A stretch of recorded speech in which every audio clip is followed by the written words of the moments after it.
The day Ink and Max became heroes, saving a child from a shark. They were once strays, fighting just to survive. But one day, fate gave them a chance to do something greater. This is the story of how Ink and Max became heroes rescuing a child from the jaws of danger. It was a hot summer afternoon by the beach. Families played in the sand, laughter mixing with the sound of waves. Ink stretched lazily under an umbrella, while Max chased seagulls, his paws kicking up sand. But then, a scream cut through the air. Out in the water, a young boy struggled. He had wandered too far, splashing happily until a dark fin broke the surface. A shark was circling. Panic erupted on shore. Parents shouted, lifeguards raced, but the boy was too far out. Without hesitation, Max bolted into the surf, barking furiously. Ink followed along the shoreline, her cries sharp, eyes locked on the boy.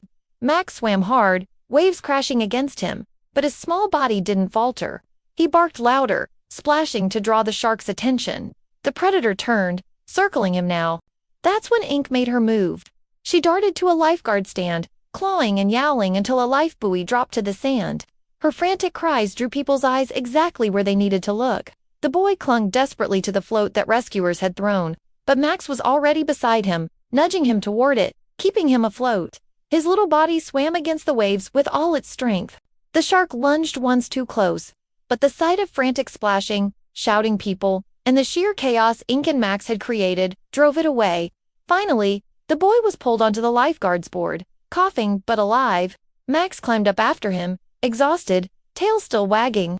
Ink waited on the sand, pacing until they returned. When the boy was carried ashore, his mother wept, hugging him tight. Max licked his face gently, Ink curling against his side as if to say, "You're safe now." News spread like wildfire. The stray cat and dog who had helped save a child from a shark. Cameras came, headlines screamed, and suddenly Ink and Max weren't just survivors, they were heroes. They were once forgotten, ignored, and unwanted. But that day, Ink and Max became something more. Not just a cat and a dog, but symbols of courage, loyalty, and love. Sometimes heroes don't wear capes. Sometimes they have paws.